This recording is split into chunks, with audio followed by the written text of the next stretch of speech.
Hi everyone, welcome to my video.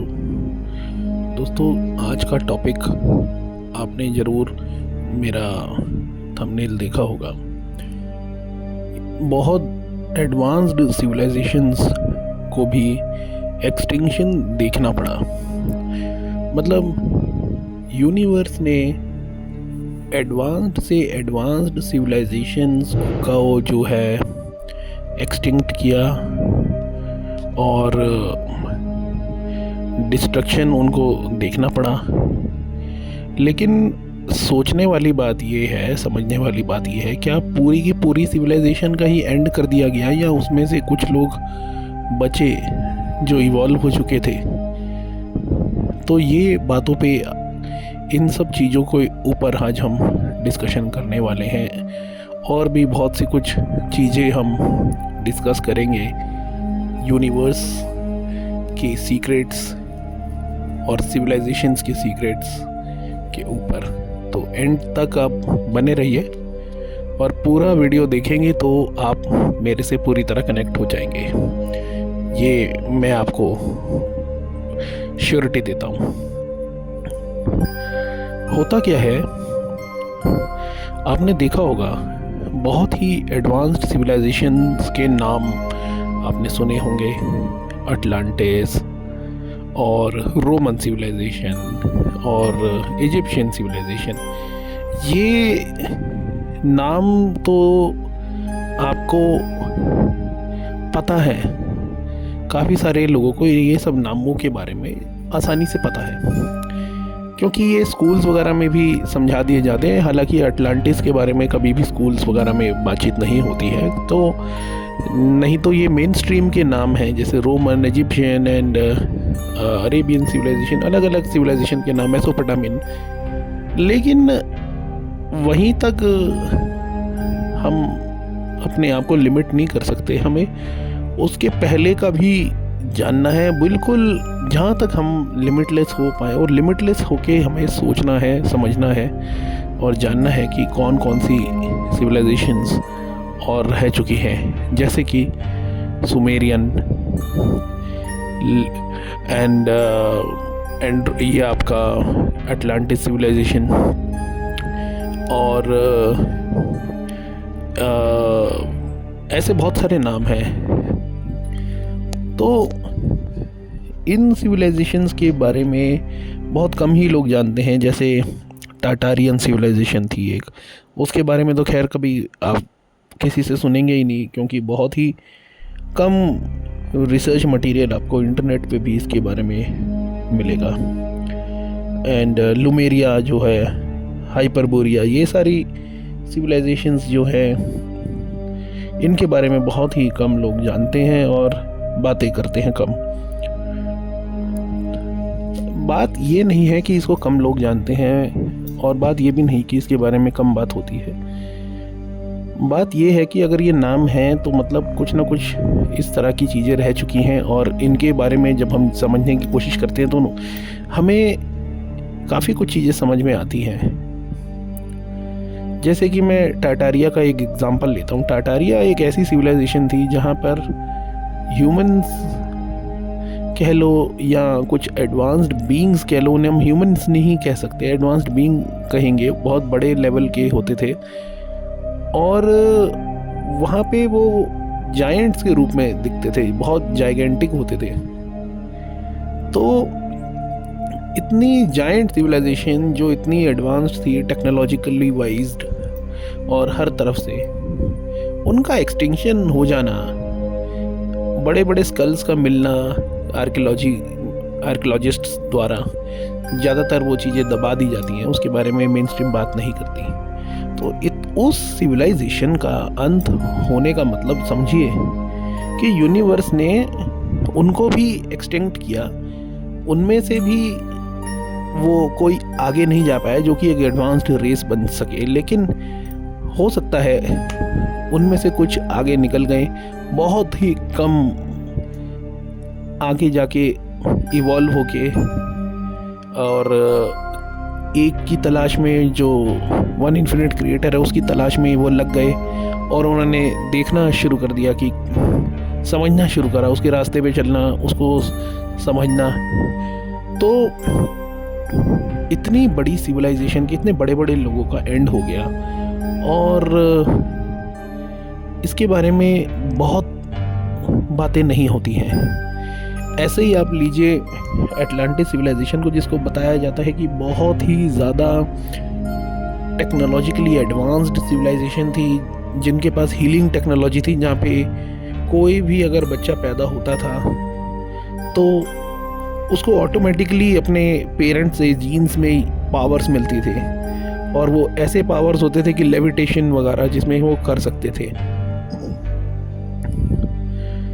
तो बात ये आती है कि जब इतने सारे एडवांस्ड लोगों का एक्सटिंक्शन हुआ, तो ये क्यों हुआ, किस लिए हुआ, क्या वजह रही होगी? देखिए, उस एक्सटिंक्शन की वजह यही है कि एक सिविलाइजेशन जब अपने चरम पे होती है, जब बहुत बड़े लेवल पे आगे टेक्नोलॉजिकली चली जाती है, तो वो काफ़ी कुछ करती है, लेकिन वो जो वन इन्फिनिट क्रिएटर है उसके बारे में नहीं समझती, ना उसके बारे में जानने की कोशिश करती है। जो थोड़ा बहुत लोग जानने की कोशिश करते हैं वो एक्सटिंक्ट नहीं होते, वो किसी और फिजिकल फॉर्म में, किसी और डायमेंशन में पहुंचा दिए जाते हैं।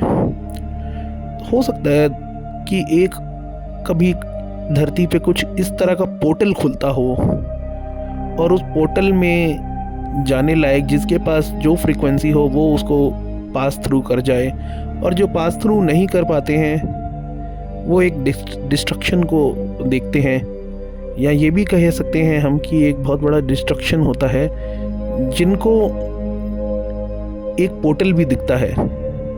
वो लोग उस डिस्ट्रक्शन में से बचने के लिए उस पोर्टल को पास थ्रू कर जाते हैं, क्योंकि वो वन इन्फिनिट क्रिएटर की खोज में है और उनका फ्रीक्वेंसी का लेवल बहुत हाई है।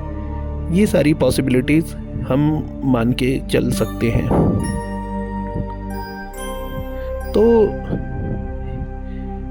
ये जो यूनिवर्स है, ये असल में ये जो प्लैनेट है अर्थ जिसे आप कहते हैं, ये जो रल्म है, यहाँ पे हर सिविलाइजेशन का एक सर्कल चलता है। पहले एक एडवांस सिविलाइजेशन आई, उसका बहुत बड़ा सर्कल चला। यूनिवर्स ने बहुत सारे उनको चांस दिए कि वो मैनिफेस्टेशन सीखें, और अच्छी अच्छी चीज़ें जो वो गेन कर सकते थे उन्होंने की। कुछ लर्निंग लेनी थी उनकी सोल ने, वो ली, और वो अब आगे निकल गए, या नहीं निकल पाए, उन्होंने डिस्ट्रक्शन देखा। तो ये सर्कल चलता है इस प्लेनेट पे। अब ये सर्कल दूसरे किसी लैंड्स पे या दूसरे कुछ प्लैनेट्स पे या डायमेंशंस में चलता है कि नहीं चलता है, ये समझने वाली बात नहीं है। लेकिन समझने वाली बात ये है कि जहाँ पे लर्निंग पूरी होती है, और जैसे आप स्कूल को ले लीजिए, वहाँ पे लर्निंग पूरी होती है तो आप दूसरी क्लास में चले जाते हैं, और दूसरी क्लास में जाने से पहले एक एग्ज़ामिनेशन देना पड़ता है आपको, वो दे के चले जाते हैं। जो लर्निंग ले लेते हैं अच्छी, वो अच्छे एग्ज़ामिनेशन पास आउट करके दूसरे अपने सेक्शन में जाते हैं। जो नहीं ले पाते लर्निंग पूरी, वो यहीं फंसे रह जाते हैं अपनी उसी क्लास में। सेम इसी प्लेनेट पे होता है। यहाँ पे एक्सटिंक्शन बहुत ज़्यादा लोगों का इसलिए होता है क्योंकि लोगों से उस वन इन्फिनिट क्रिएटर के बारे में बातें छुपा दी जाती हैं, और वो छुपाने वाले होते हैं कुछ एडवांस्ड बीइंग दूसरे किसी डायमेंशन के, या कुछ ऐसे लोग या ऐसे एडवांस्ड बीइंग या रेसेस जो चाहते हैं कि आप आगे ना बढ़े। क्योंकि आप अगर आगे बढ़ जाएंगे उस ईश्वर की वन इन्फिनिट क्रिएटर की खोज में और अपनी फ्रीक्वेंसी बढ़ा लेंगे तो आप उनसे बहुत पावरफुल हो जाएंगे। आपके पावरफुल हो जाने से आपको इतनी कोई प्रॉब्लम नहीं होगी, ना आप अपनी शक्तियों का कुछ गलत इस्तेमाल करेंगे, लेकिन उनको ये डर सताने लग जाता है क्योंकि वो लोग खुद डर की फ्रीक्वेंसी में, डर की वाइब्रेशन में है। और डरा हुआ व्यक्ति हमेशा जो है सामने वाले को डराने की ज़रूर ना कभी कोशिश करता है। वही ये जो एडवांस बीइंग दूसरे डायमेंशन के कह लो या कहीं के भी, या लोअर रेल्म के हाई टेक्नोलॉजिकली वाइज रेसेस, ये आपसे इसलिए डर जाते हैं कि आप पावरफुल हो जाएंगे, आप बाद में इनको अपना गुलाम बना लेंगे। इससे पहले ये हमें गुलाम बनाए, हम इन्हें अपना गुलाम बनाते हैं और एक ऐसे इनको मैट्रिक्स में फंसाते हैं कि जहाँ पे ये लोग कभी भी वन इन्फिनिट क्रिएटर के बारे में जान ही ना पाए। तो इस तरह से भी काफ़ी बातें होती हैं। लेकिन एक बार जो यूनिवर्स के इस पर्पस को पूरी तरह से जानने की कोशिश में लग जाता है, वो हमेशा एक स्टिल मोड पे आ जाता है। उसकी बॉडी हमेशा लाइट रहने लगती है, वो प्रेजेंट में जीना शुरू कर देते हैं वो लोग, वो सिविलाइजेशन कह लीजिए। और वो ये सोचते हैं कि मैं इस वर्ल्ड को एक्सप्लोर करूं, यूनिवर्स को एक्सप्लोर करूं। जब उनका माइंड एक एक्सप्लोरेशन में लगने को मन करता है उनका काफ़ी ज़्यादा, एक एक्सप्लोरर बन जाते हैं वो, और ना अपने आप को ह्यूमन मानते हैं, ना अपने आप को कोई सोल मानते हैं, वो अपने आप को एक विजिटर मानते हैं, बस दैट्स इट। और विजिटर मानने से होता क्या है कि यूनिवर्स उनसे बहुत अलाइन होने लग जाता है, और जो वो एक्सप्लोर करना चाहते हैं वो उनको एक्सप्लोर करवाता है, जो वो एक्सपीरियंसेस लेना चाहते हैं वो उनको एक्सपीरियंसेस करवाता है, चाहे वो इस डायमेंशन के हो जहाँ पे आप अभी रहते हैं, यहाँ फिर किसी और डायमेंशन के। बाकी और भी उनके एक्सपीरियंसेस जो उनकी इच्छाएं होती हैं, लाइक नॉन मटेरियलिस्टिक की मुझे कार मिल जाए, ये सब तो एक अलग चीज़ है। ये तो आप मैनिफेस्ट कर सकते हैं बहुत आराम से, लेकिन जिस चीज़ के बारे में आप जानते नहीं और उसको आप मैनिफेस्ट नहीं कर सकते, एज सिंपल एज दैट। तो जब आप उस क्रिएटर को जानने की कोशिश करते हैं और जानना शुरू कर देते हैं, तो आप उसको मैनिफेस्ट करते हैं, और जब वो मैनिफेस्ट होता है तो आपका लेवल ऑफ फ्रीक्वेंसी बहुत हाई होने लग जाता है। आपको ड्रीम्स में बहुत तरह तरह के सिटीज़ दिखने लगते हैं, क्रिस्टल वर्ल्ड्स दिखने लगते हैं, पिरामिड्स काफ़ी लोगों को दिखना स्टार्ट हो जाते हैं। कुछ लोगों को वाइट पिरामिड, कांच के पिरामिड, क्रिस्टल के पिरामिड, एक अलग से या कोई वर्ल्ड ऐसा दिखने लगता है जो बिल्कुल हमारे जैसे वर्ल्ड का नहीं होता। वो कोई अलग ही हायर डायमेंशन होती है जहाँ पे सिर्फ और सिर्फ ब्लिसफुल लाइफ चल रही है, और जितनी भी सिविलाइजेशन के लोग आपको वहाँ दिखते हैं वो मेजरली एक वाइट लाइट से ढके हुए दिखते हैं। आप उनसे मिल सकते हैं अपने मेडिटेशन में, या जब आप सोने लगते हैं तो अपने सबकॉन्शियस माइंड को आप प्रोग्राम करके उनसे चाहे तो जब चाहे मिल सकते हैं, और उनसे लर्निंग भी ले सकते हैं। जब आप उनसे ज़्यादा लर्निंग लेने की कोशिश करते हैं तो वो ज़्यादा से ज़्यादा देने की भी कोशिश करते हैं, और आपका जो नेगेटिव थॉट्स हैं वो एकदम ख़त्म होना स्टार्ट हो जाते हैं। और नेगेटिव थॉट्स के ख़त्म हो जाने की वजह से आपको जो इस क्रिएटर की जो वाइट लाइट होती है वो आपको मिलना स्टार्ट हो जाती है।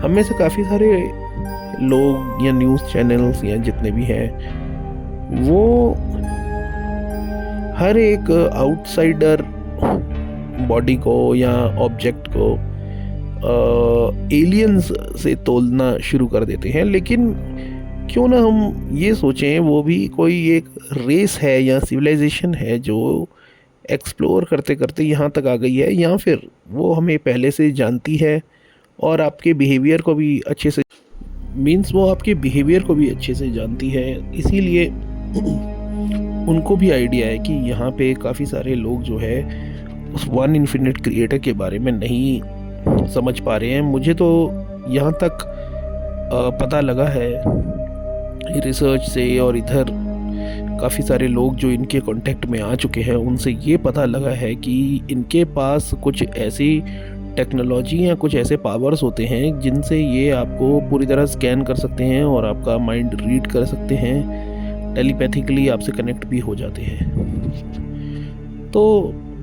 इसीलिए यूनिवर्स जो है कभी ऐसा भी करता है कि कुछ लोग जो बहुत ज़्यादा ईश्वर की खोज में या क्रिएटर की खोज में लगे हैं उनको उन्हीं खोजियों से मिलवाना शुरू कर देता है, चाहे वो दूसरे डायमेंशन के क्यों ना हो। और जब ऐसा होता है तो ये बहुत ही बढ़िया और बहुत ही अच्छा फिनोमेना होता है।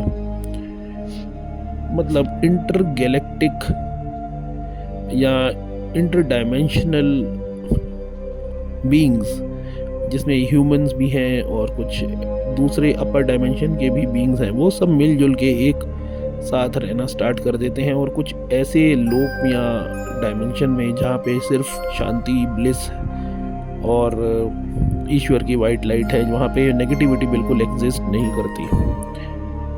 तो आप समझ सकते हैं कि ऐसे वर्ल्ड में रहना जहाँ पे कोई नेगेटिविटी नहीं है, कोई किसी फ्री विल को नहीं छेड़ रहा, जहाँ पे सिर्फ शांति है, जहाँ पे ईश्वर की वाइट लाइट यानी क्रिएटर की वाइट लाइट है, कैसा लगता होगा। आई होप आपको समझ में आ रही हैं ये सारी बातें। तो आप भी खुद के ऊपर जो है अपने आप को विजिटर समझ के काम करते रहें और मेरे चैनल को सब्सक्राइब ज़रूर करें ताकि आगे ऐसी वीडियो और सुनते रहें। Thank you, have a nice day, bye bye.